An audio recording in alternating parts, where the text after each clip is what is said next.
um, to see familiar faces and to see that we are building a network of friends of engineering ethics education. I'm very also glad to have with us today Nicole Farkas-Mogul and David Tomlin, who are giving a workshop on the topic of STS postures, looking at how to changing how undergraduate STEM students move through the world.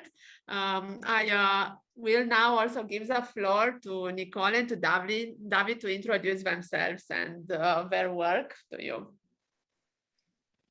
David, do you want to introduce yourself and then I'll go?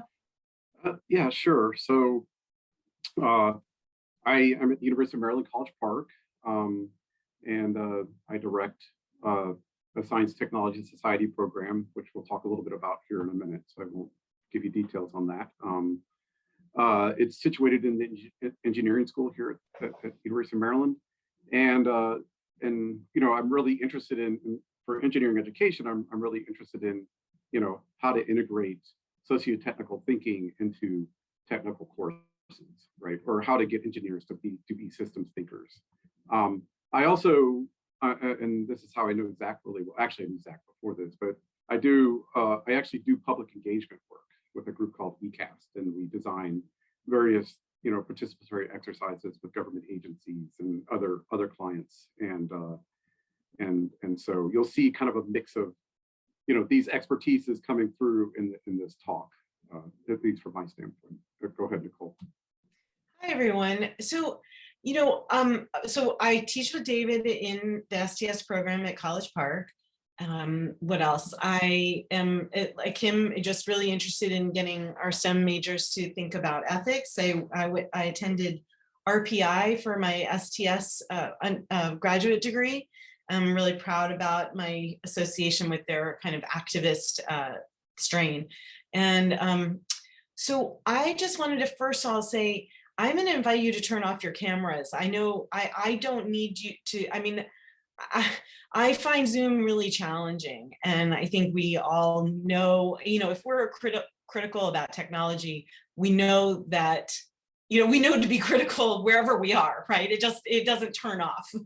And I think just you could either use you turn off your camera, even hiding your self view, I find is a really important part of, you know, managing the input, the sensory input on Zoom. And so I'll just start with just a mindfulness kind of way of just being. And that's, you know, really thank you all for being here. I know I'm really excited to be with you, and it's kind of funny because I don't even know really where we are. Like, we kept joking that we were going to be in Europe tomorrow, but you all are scattered. So great, yeah, thanks. And it actually works for me too when you turn off your cameras, because I can more just less focus on that movement. All right, so STS postures, let's just take one, okay? One is this, just if you look up and just, that is a way of inviting a sense of awe. So we know, right, cathedrals are designed for us to kind of invoke awe for a divinity. And when we're out in nature, looking at a mountain, where we kind of have that same feeling of awe. So I would just like to invite that into your body and just let that land and relax. And I'm just really grateful for this time that we have together. And welcome to the people who just joined us. All right, I'm ready to look at some slides here. Do we have those pulled up? Oh, but I thought Diana wanted people to maybe say like a really quick thing about themselves in chat. So we should give people a chance. Oh, that would be great. Yeah, if you want to just say where you are, whatever you want to give us about your identity in chat, that would be really helpful, so we know kind of who we're talking to and where you are. So post in chat something about yourself, and even about your interest in, you know, and why you're here. That would be fine too, but just something quick.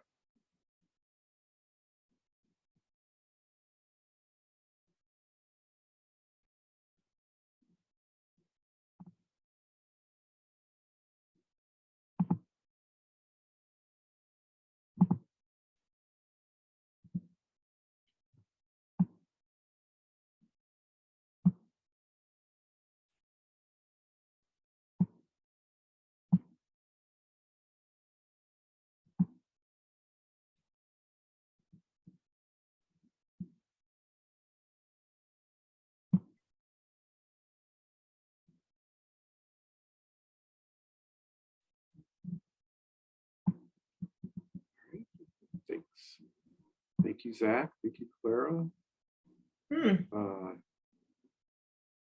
Jesus, Rafaela. Cool. Is that, hi. Winley. Since Oh, wow. Deco's friend. Oh, okay. Robin teaches Wonderful. STS to engineering students. Oh. Wonderful. Okay, a lot of synergy here and a lot of really geographical synergies too. I have connections to a lot of these places. Wonderful. I'm going to pull up the slides.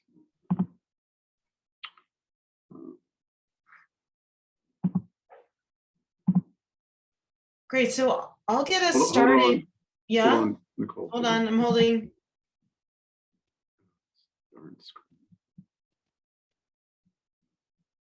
Do you Zoom is being difficult? We can see the notes and the next slide. So I think you're Yeah, on. I know, but Yes. the Zoom share screen thing is blocking me from changing that. Okay. All right. There we go. Woo, yay. Great. So I'll get us started and then David, you're going to jump in when you're ready. Right. So like we said, we're literally meaning postures, like changing the way your body moves in order to learn and really in order to get their cells aligned differently so that the skills we teach can just, they're activated and you don't unsee them. You don't undo this way of understanding your body. You just continue to move through the world with it. And yeah, you can go to the next slide. It's, we are a part of an engineering school, but we're a living learning community. That means our students live together for about 2 years. We have about 150 students in our program. And then our tagline, building inclusive, high-performing, resilient systems. And this is, right, so it's just their first and second year of college that we have them. And this picture was taken at their end of their graduation from our program, where they did a kind of public deliberation we'll tell you about. So just in terms of curriculum, because we know we get this a lot, we've got a colloquium the first year. It's, I mean, a studio that we have for them for 2 semesters. Then we have very like direct hands-on learning classes where they either can go abroad, you know, in pre-COVID times, or we're engaging with a very hands-on task. And then we have a capstone in which we like them to graduate from the capstone, being able to conduct some kind of deliberation with students or with a diverse audience, right, of any kind of level of understanding about the topic that they've chosen. Okay, so really trying to get our students to understand what we were doing, what does it mean to talk about ethics, we really struggled for a long time. These are students who don't identify, they don't self-identify as being critical of technology or science at all.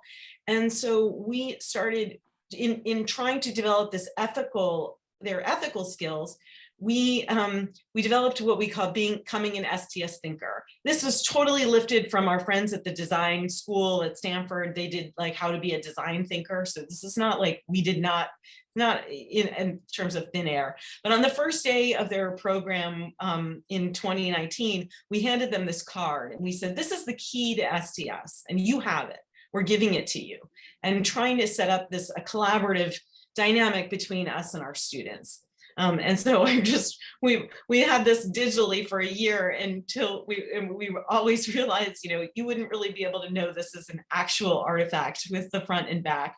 But if you could hold it, you might be able to perceive it as like a swipe card that you use to enter the dorm. So that was what we were aiming for there. So then, well, becoming an STS thinker, what does that mean? And so just to really drill, like to really get like specific about it.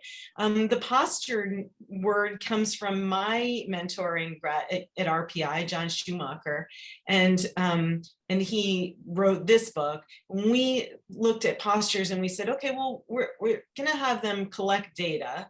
I think we've got body mind here first.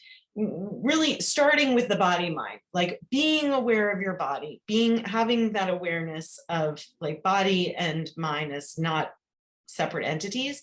And then we have them go out and collect data, and we'll teach them how to do some data. We know, let's say we're like not full-on anthropologists, but we really admire the anthropologists that have contributed to STS. And then we're going to use analytical skills concepts from STS. And so to do what we call systems thinking. And it's kind of cute, right? Like STS, science and technology studies, also kind of translates to systems thinking skills. So we're being a little cutesy here, not meaning to, really, it just happens. Okay, so then now we develop this schematic here, which is really breaking it all down. And we use this to show them what we're doing. And so in any given time, like we're together with them, we can circle these and say, today we're going to work on this. And we're going to collect this sort of data. I think and then we're going to, we're really going to be highlighting this aspect of body mind. Is there anything else? Okay, well, these can map on to the theoretical, pillars of STS that we, the STS that we love. We just we can't, or we've had bad experiences, let's say, trying to give some of the original STS works, like the, Langdon winners, do artifacts have politics. We just haven't seen those land so well, and not in our first year per se. But we're hoping that, as we continue to develop this schematic, that we will be able to give them higher and higher order, STS concepts. Yeah. Yeah. I need to take my video off. Okay. All right. Hey, everyone. So we're gonna talk about how we do this, how we get students moving, and how we get them, using these STS postures, right? And we do this in a lot of different ways, but one way to frame this is through paid public engagement, right? We want these students to go out, embrace the idea that you need to actually talk to people to really do science and technology well. And of course, for many of them, this is a scary thing, right?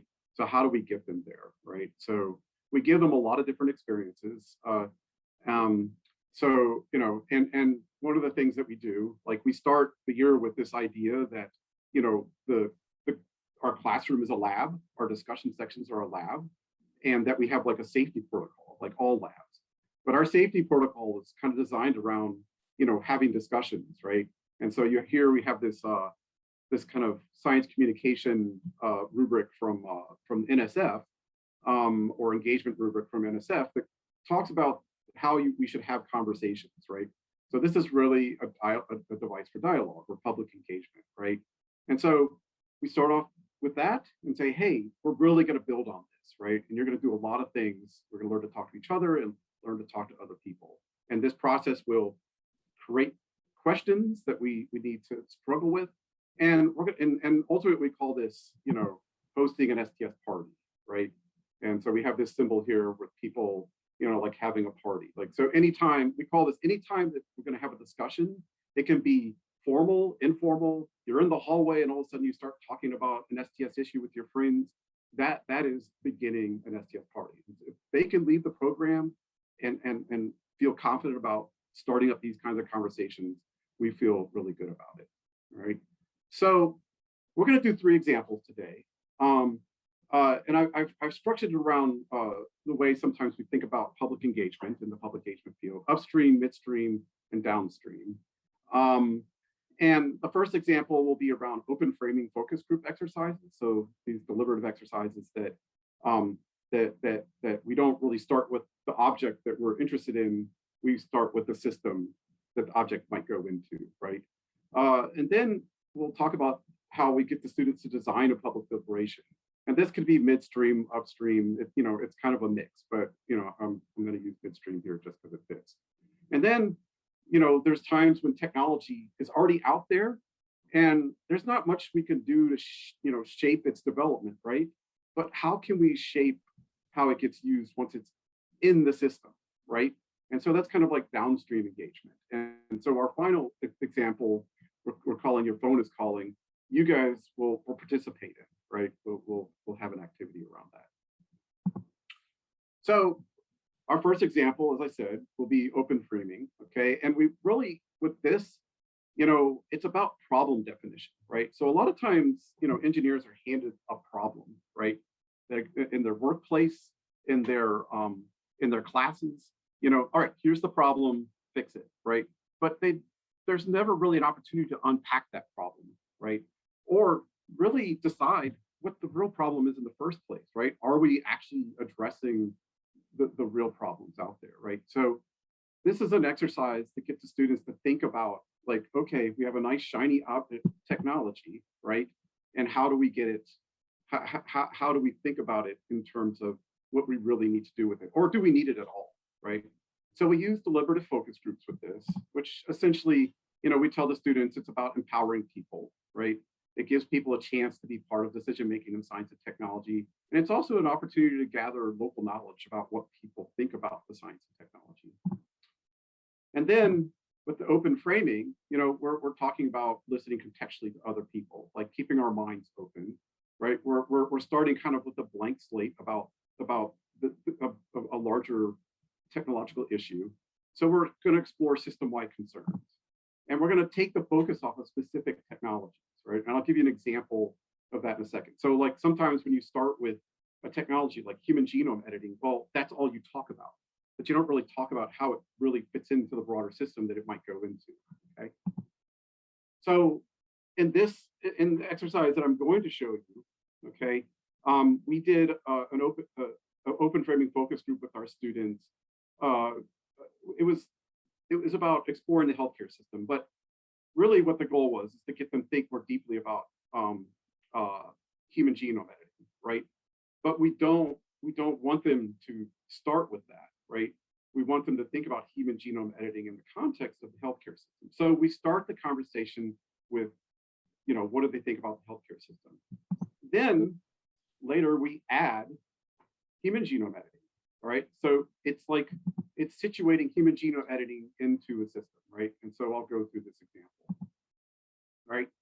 So our first session, which we call open framing, we focus mainly on mapping the participant perspectives on the US healthcare system, right? We don't tell them that we'll eventually be talking about human genome editing. That's a secret, right? If you even tell them that, they're kind of anticipating that. And so in this session, we have them draw their experience with the healthcare system. We ask them about what their concerns are, and then we ask them, to create like group priorities around improving the healthcare system. And so you can look at some of the student data here, right? So here's one student that has drawn their experience with the healthcare system, and this particular student sees it, if you look closely. Actually, I'll give people a second to kind of explore it themselves.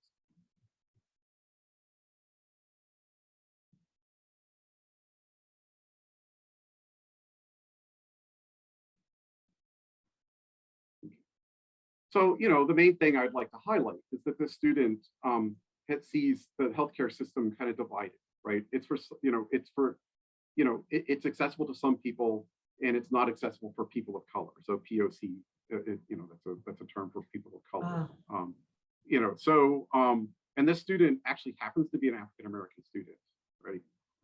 So, and then other students in the class have, they also have some challenging perspectives, but maybe a little more rosier perspective on the healthcare system. Here's a student that had kind of drew out like what they think the system should look like, right? And how it should work and how it's organized, right? So, we get a wide variety of ways of thinking about these healthcare systems, right? We have a wide variety of socioeconomic and ethnic backgrounds. Can I jump in here, because I was Yeah, talking to this student when and we said, well, wait, this this is so rosy, this is this is perfect, and he said, well, it's the way it should work. And then we had just discussed socio-technical imaginary, and so it's really great to see, oh, that's what that is. It's a socio-technical imaginary. So it's kind of a little moment, a win moment in STS. Cool, thank you. Yeah, I forgot about that perspective. Oh, I think I jumped ahead here. Okay, yes. So at the end of this first session, which is a class period, the students, and this is kind of like a summary of all the students, like the most common issues that they think need to be improved with the healthcare system. And in the United States, I don't know. I mean, I'm sure you hear about our healthcare system in Europe. You all are a bunch of socialists, by the way. It's a joke.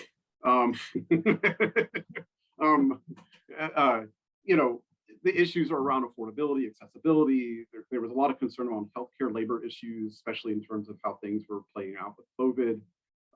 Issues around trust and transparency, and then of course racial issues, right? So these are the things that kind of filter to the top. But there was a lot of other concerns, right? Okay, but I just wanted to kind of give you a sample of the way they were thinking about this. For some reason. Okay, so day 2, okay, session 2, we add in human genome editing, okay? And in this session, we give them background information, right? So it's a little more structured. This is actually background information that was developed for a project that I worked on with NIH on human genome editing. And so in this session, so they get introduced to human genome editing. Then they talk about their concerns. Then they get the chance to think about other stakeholder perspectives. So they have these like artifact cards that they look at, and then they talk about how does human genome editing fit into their healthcare system priorities, right? That's the end goal of this session. And of course, when they talked about human genome editing, these are the kinds of things that come up. They're probably things that all of us have thought about, right? Unintended consequences, malicious use, issues around patient consent, that kind of thing, right? But then when we get to the actual prioritization part, we ask them to annotate their original priorities, as you can see, like affordability, accessibility, and try to figure out where human genome editing kind of fits into this, and if it does. And for the most part, students pretty much came to the conclusion that human genome editing, given our healthcare system, isn't a priority, right? There's a few that diverge from that, but that was kind of a general sentiment in the classroom, right? And that is, to us, a huge, to get engineers and biologists and to think that, okay, well, maybe this isn't the best best use of our money is pretty awesome outcome, right? It's not necessarily what we were going, we didn't, we want that. It's not what it could have gone other ways, right? So that's our first example. And in that example, they experienced, emotions around new technologies, around how they feel about the healthcare system, orientation and disorientation, and especially in terms of first they're talking about the healthcare system, and then all of a sudden, oh, now we're talking about human genome editing and how does that fit in, right? So, but there's a lot of different points that can happen. Visual representation, so they're drawings of their systems, and they interpret each other's systems. They're doing a focus group. They're locating power in the system, and they're getting an example of hosting an STS party, right? Oh, and they're looking for ethics and artifacts. So our second example is, we have our students in their second year actually design a public declaration. And a lot of these, projects, it can, there are different levels of inquiry in terms of where the technologies are. So, they could be from midstream to upstream in terms of where they're at in terms of the technological development. But the questions are often more formed, and they're giving background information. So it's a more structured deliberation with more pointed questions. So we say, okay, here are the ingredients for a public deliberation, and let's go make one, right? Obviously, we don't just give them this slide and send them out. We workshop it with them over like several classes. But, you know, we tell them they need a topic that sparks curiosity. They need facilitation skills. They need to develop some background information so that everybody's on the same page. They need to come up with some good STS questions for people to deliberate about. They need to generate artifacts that generate conversation, and I'll show you some examples of that in a little bit. And then a way of, you know, seeing participant outcomes, right? You know, something, you know, it's not them just telling people about the technology. They're actually learning about the technology themselves and what other people think about that technology, right? So this is more of a, okay, you're absorbing, you know, other people's ideas, not trying to push yours. And that can be a very difficult turn for students that are technically oriented. So here is sparking curiosity, right? So what's a good thing to get people to talk about? And here we have a student that, you know, has kind of like this straight up question, are you a cyborg, right? And explored kind of the integration of technology.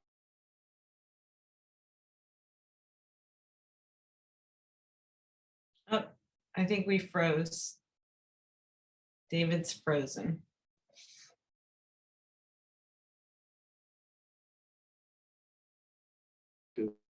Actually running these things, right?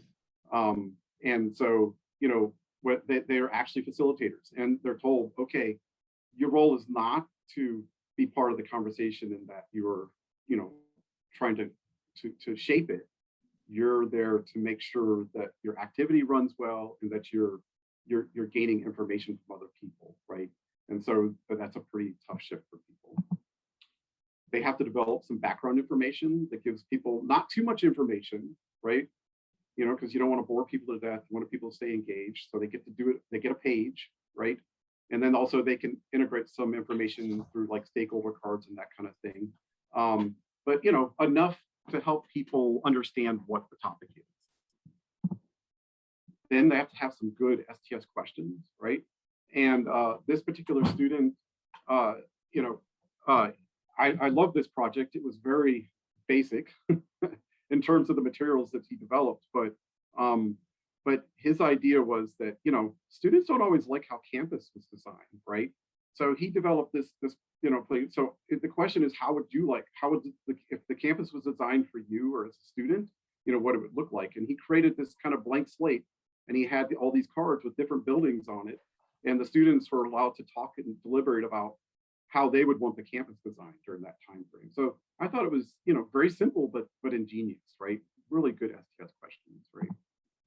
And then you create artifacts. Of course, that you just saw an artifact, but here's one where it was kind of like build a baby or something, where the person had a menu, right?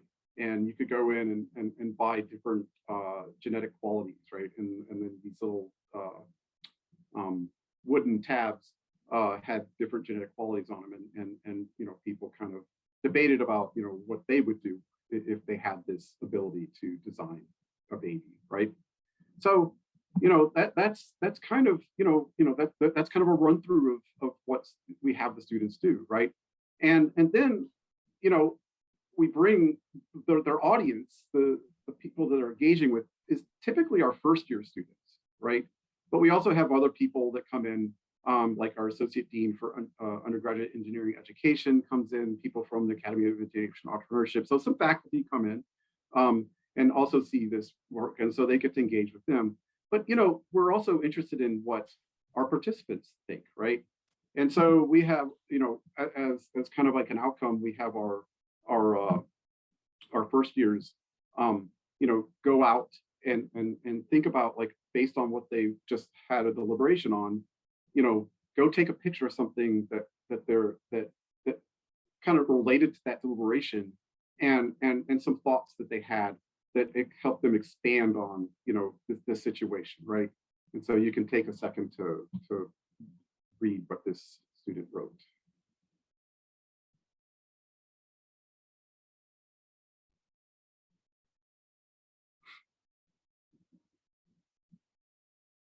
We really liked this format because it was just literally having them annotate their, you know, the world as they see it. And so, you know, we think for a first year that, you know, they get to see how a deliberation happens, and so they get a chance to see what they're going to be doing. But also, you know, we got to start to see how the program is starting to influence their thinking, right? And also, you know, our sophomores get to see how their project is influencing the thinking of others, right? And they integrate that into a final report. You know, what did you learn from other people about your topic, right? So that kind of concludes our rundown here. So in this case, you know, they were hosting an STS party. They did a focus group. There's some play because a lot of the stuff was like game boards and things like that. I mean, there's a lot more of these STS postures that they could be doing, right? But, you know, we try not to overwhelm them with it. We try to like highlight certain things for whatever the activities are that we're doing, right? So that concludes the first two examples. And now we're going to move our way into the more active learning part for you all. And I will yeah. Go ahead, Nicole. I just wondered, does anybody need a break at this point? Does anybody need to reset or ask us questions now? Because we have now a kind of a part for us to all interact. I just wanted to check in since it is Zoom land, and I just want to see if we can see where you're at. I don't know. Does it make sense just to keep going, or does anybody want to ask questions now? Following along, interesting examples.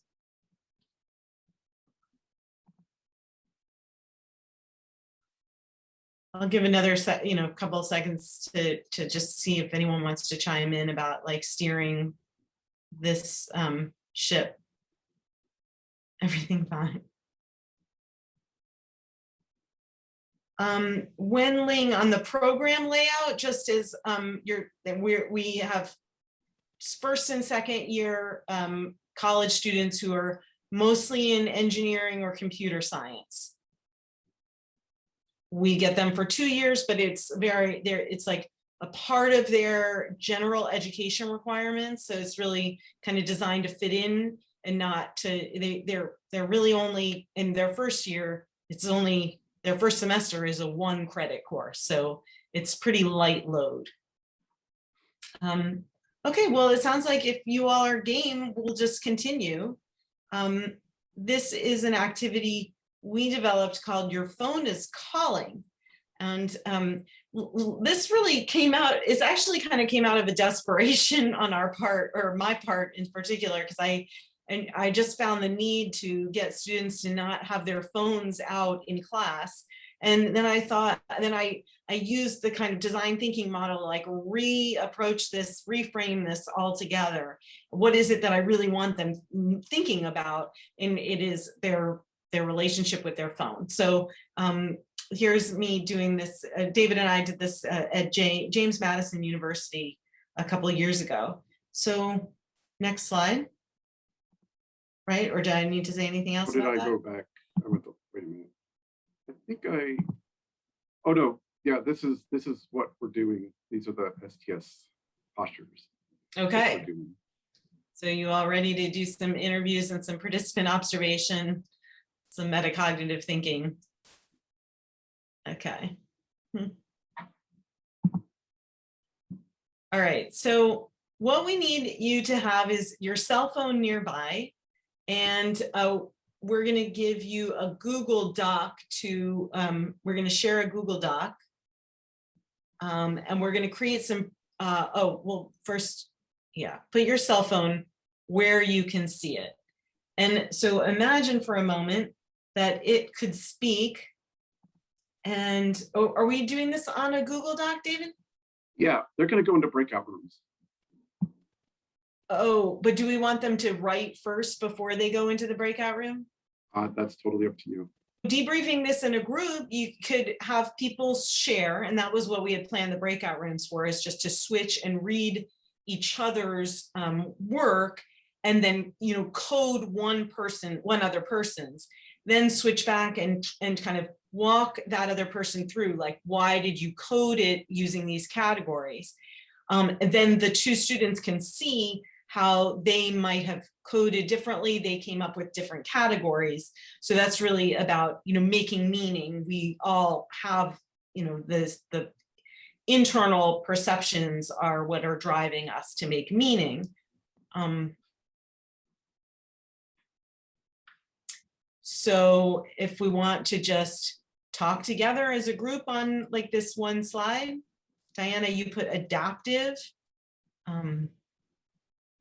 There's a couple other codes here. Anybody want to just chime in now on like what you, if do you have any questions about how this would go? Do you have any things you would add to this? You want to add like your comments to this slide? I'll just open it up to you.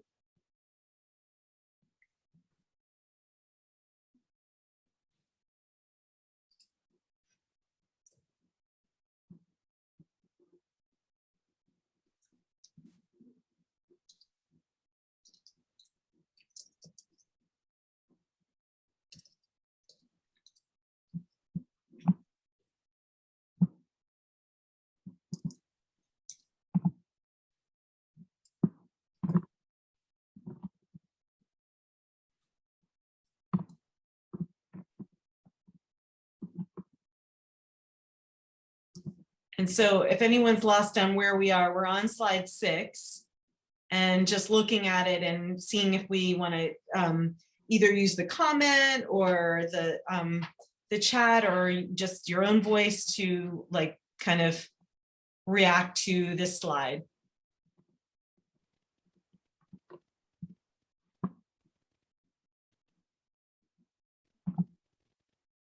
And again, we're on slide 6.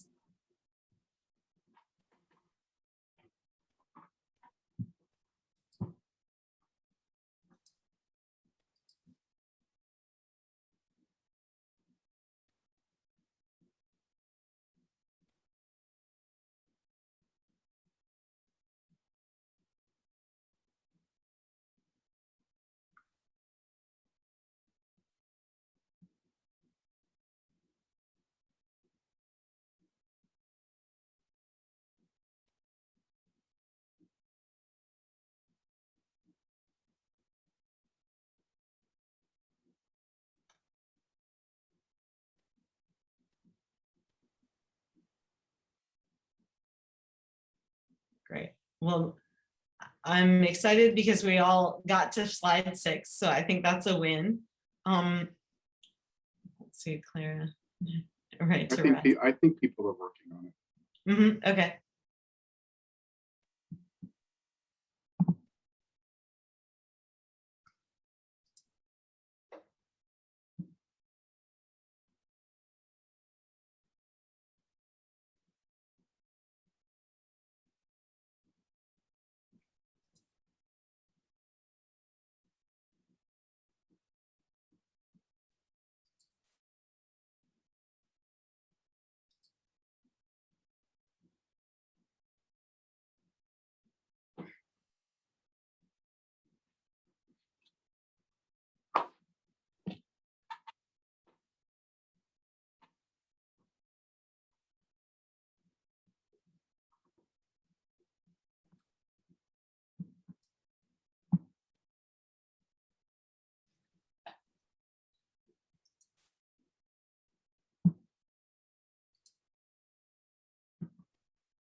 So I'm ready to talk to you all about this. I'm not sure, does that make sense to you all? Does anyone, if I just invited, yeah, do you want to chime in?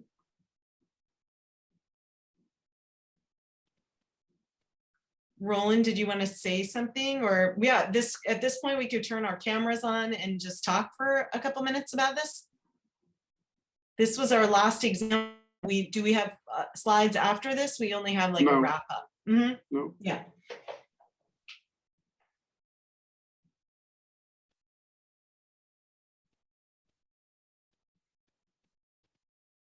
So I guess I'll just throw this out. Like, what do you all think about, this kind of thing? Like, if you were to give it to your students, what is it?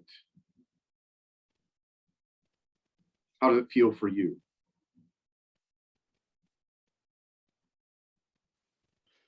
Yeah, I think would be a fun way to try to introduce coding. And I wrote on the chat, often what I do is if I have tests written by students from previous years, so often in previous years, I have asked students if I can use something they have written for other students. And then I have them code that. So after I have explained coding, but yeah, that is probably feel not as something fun. Sometimes they perceive it as something complex because also they don't know the context often of all that from where I took that test. Mm. So I hope this makes it fun, but also personal, because all the students know, well, what's the situation? Is somebody talking to me? Even if it's the phone, or could be my mom that comes into the room and start to say different things. Yeah, I appreciate that about I think that can call attention to the context of the text. That's great. Mm-hmm. Yeah. But also, again, it's also a collaborative way to work, because they can have one slide and then others can go and look in the same slide. What is curious to me is that, for example, my daughter, which is in school, in elementary school, she uses a lot, her teachers use a lot these type of slideshows, where they have already a slide set for each student and to put some input for the exercise. But I have not used them in my own teaching. Mm-hmm. So it's also for me one point to reflect. Yeah. Mm-hmm. Yeah.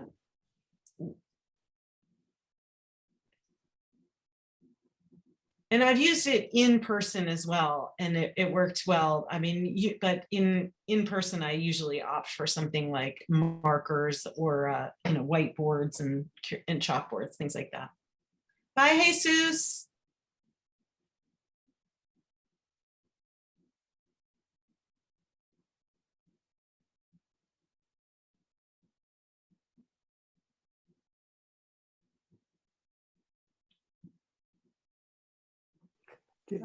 Can I ask, could you say a little bit more about the postures, the embodiment bit, which I found really striking when you showed the triangle early on, but I'm not sure I've really got a grasp on it.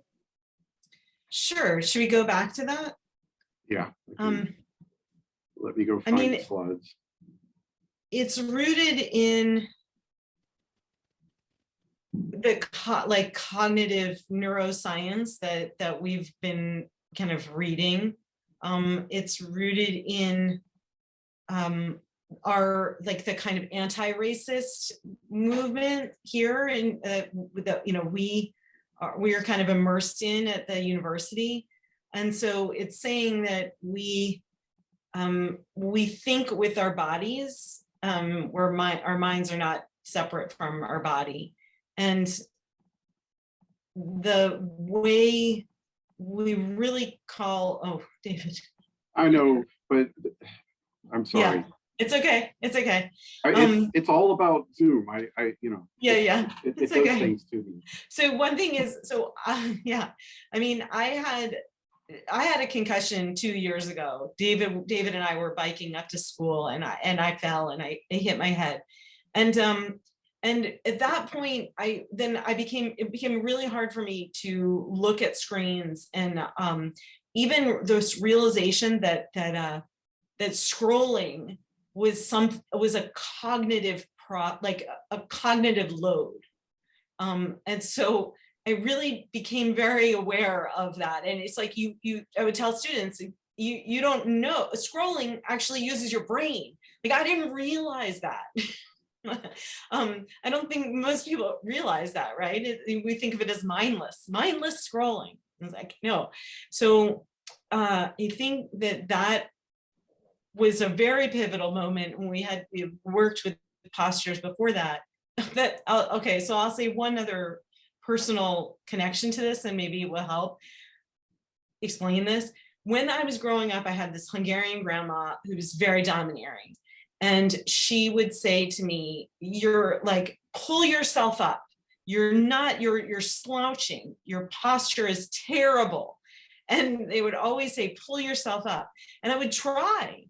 But I came to realize through physical therapy, through yoga, that it's not me that can just pull my body up. It's the structure that I have to support in order for it to stay upright. And there are activities, there are exercises, there's weight training I can do to actually train my body to sit up. And so that's kind of the baseline of thinking about this. We have a baseline body that engages with the world, and we can do things to call attention to those. And until we do that, we can't really collect data because we're not really listening, and we can't really analyze because we haven't collected any data. So just, that's the orientation here.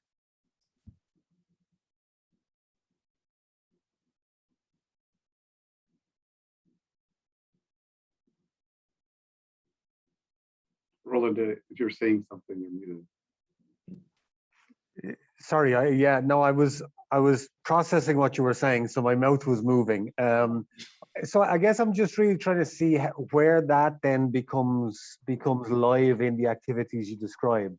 Is it that students are becoming aware of their own body within those activities? Is that something that's actively sort of structured into them? Or is it that the movement in the activities is generating for them particular ways of thinking? I'm just trying to understand exactly how it's fit together.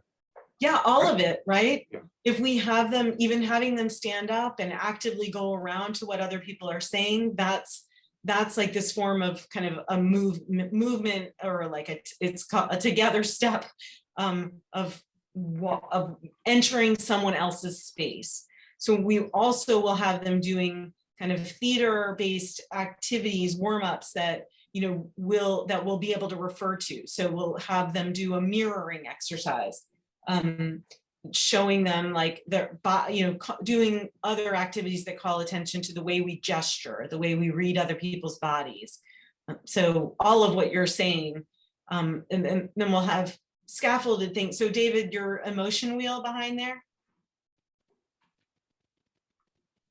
So this is we bought this off the internet. It's called an emotion wheel. And we had them printed out and laminated, and we will hand them to students at different times and say, what's the emotion you're feeling now? And that's, it's really like, if we were doing this about genome editing, no one ever asks, how do you feel? You could say, how do you feel about human genome editing? But pointing to it on an emotion wheel is like one next level of structure. And I don't know, in a very simple way, that I often boil this down to a very simple thing. Most of our students come in as passive learners. They just sit in a chair and people tell them things and that's what they expect. Whereas we're trying to convert them into active learners, right? And to actively question, what's being told to them, right? So that's the real simple switch that we're looking for. But it involves like understanding your body and how your body is connected to your mind and how all that comes together. Like the other day I was in class and the kids were all slumped over. I walked in the classroom, they were all slumped over and looked like they were dead. And I said, all right, we're going to get up and we're going to do what we call a stoke.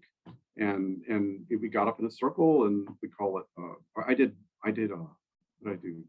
Sound ball. And, and it's just kind of a fun activity that gets them moving, gets them talking to each other. And then the class went much better, right? So, just, and I talked to them about, okay, well, being energetic helps you learn better, right?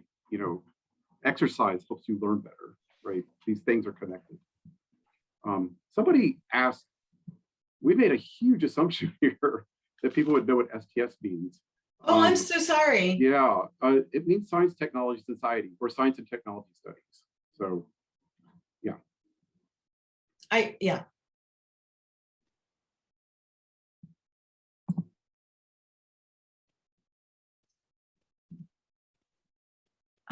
So you want us to say more about the concept of Science and Technology Studies? I don't know if the room would also like, let's say, an explanation, as you already, just introduced it now. Would, let's say, a raise of hands who would like just a brief description of the concept and its the role it plays in engineering education?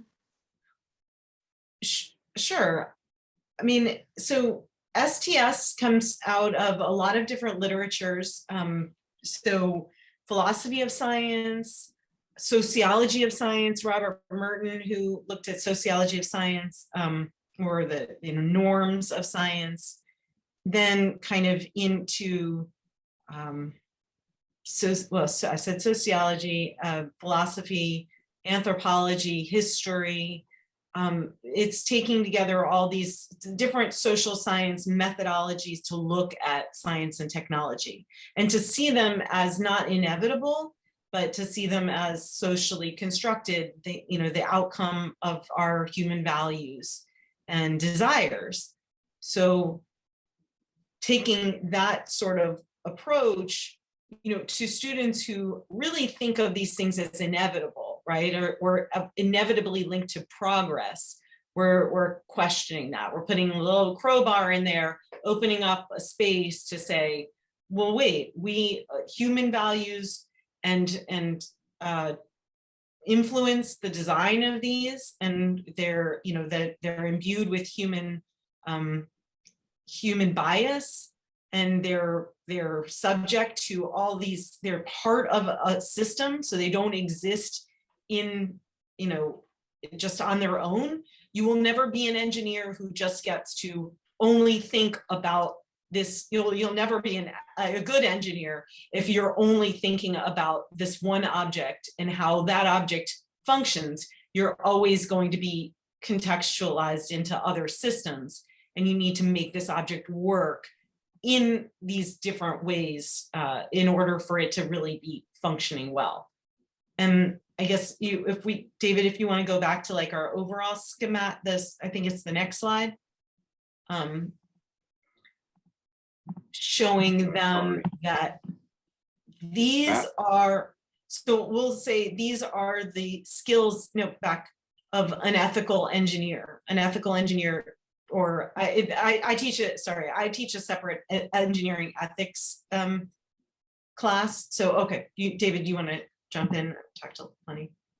Oh, no, I think you covered it. I mean, it's just... Yeah, I teach a separate engineering ethics class where we tell them, like, these are the sensitive ethical antennae, and that engineers need sensitive ethical antennae. And here's how these are the skills, these are the very, like, I mean, believe it or not, this is like concrete versus, I mean, as a way of fleshing out the ethical skills.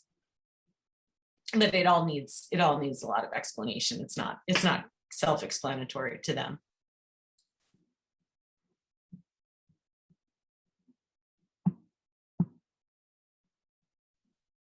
Thank you for taking time to introduce this approach.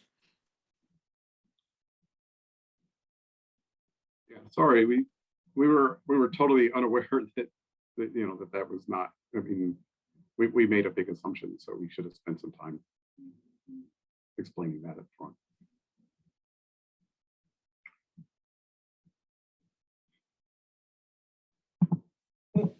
Wenling, you said you like this card. Yeah, thank you. I think it really helps students take this seriously and connect it. And so at different times it will be, it's just really, helpful as a recall. You know, this is why we did this. This isn't off topic.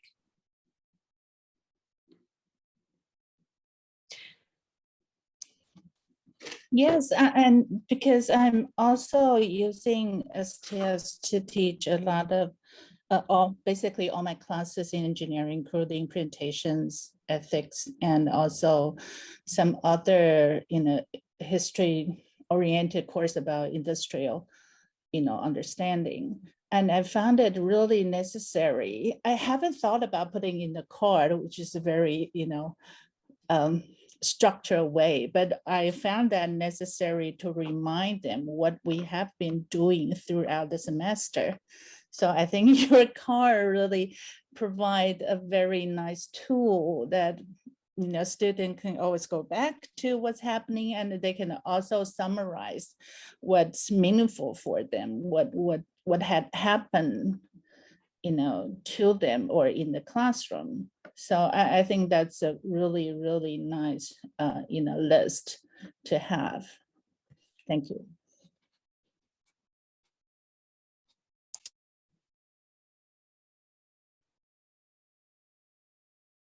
Well, we're happy to entertain any thoughts or comments or questions, but we don't have to be here for 2 hours. Right. Yeah.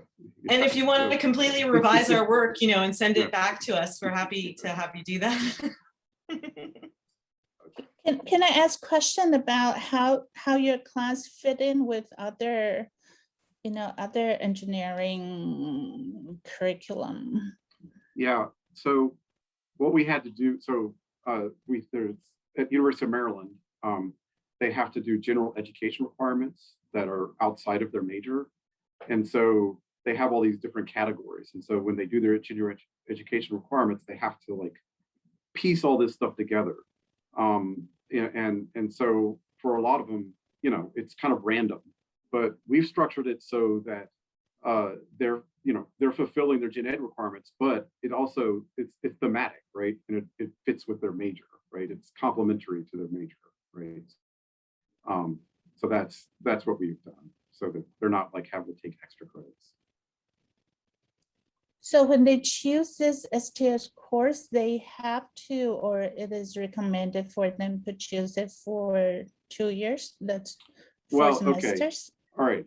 So then there's, it's a 2-year program, and they get recruited in high school, right? And so it's advertised, right? And so University of Maryland has a lot of living learning programs that they use to kind of recruit people in. And so we're part of one that's called College Park Scholars, and it's really focused on experiential learning and service learning and that kind of thing. There's also the honors program, and that caters to a different set of students, and so we get 80 students a year, and so at any one time we have 150, 160 students in the program for 2 years.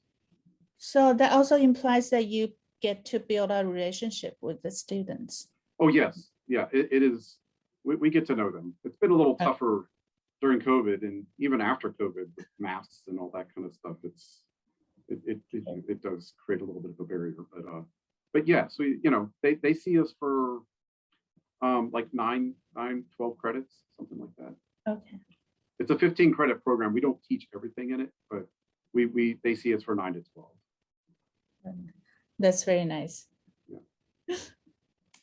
That also helps with the embodying things. So we get to kind of reinforce it through different classes. So this is all, they have a first-year class. That's where we did that open framing exercise, so they get their first exposure.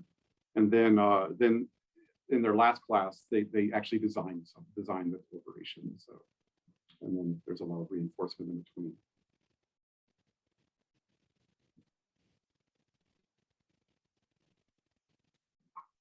So yeah, we're lucky in some ways. The amount of time we get with them.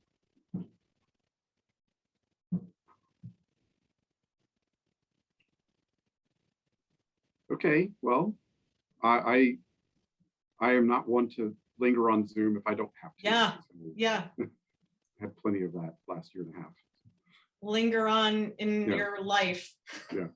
Really appreciate you all coming and staying with us, and the whole we didn't quite have that worked out, the way the transition to your phone is calling, but I'm used to having control over that stuff, and I could just quickly manipulate everything. So it was a little more difficult translating that into like, oh, you do this for us. So, but that's fine. You know, we all learn. You know, so. Thank you, Nicole and David. You did a fantastic job, you know, steering us through the different aspects of your teaching approach and introducing this approach to our audience. And I think every seminar has a bit of, let's say, technical slow time and downtime. So please do not be worried of how this or that this might have impacted negatively our experience of the session. In my case, it hasn't happened, and I'm sure the people in the audience agree. It was a very informative and rich session. So thank you again for bringing this approach to us and inspiring us to innovate in our teaching practices and also in the way we think about the role of teaching in an engineering program. It's been a great pleasure. And for those in the audience, I also want to invite you for our next seminar on the 15th of December on the theme of global aspects in engineering ethics education, together with Chin Zhu from Colorado School of Mines, with Glenn Miller, Texas A&M University, Alexandra Kazakova from Gubkin Russian State University, and Satya Sundar Sethi from the Indian Institute of Technology. So I will just put now the link for those interested to find the registration page. And wish you a good day.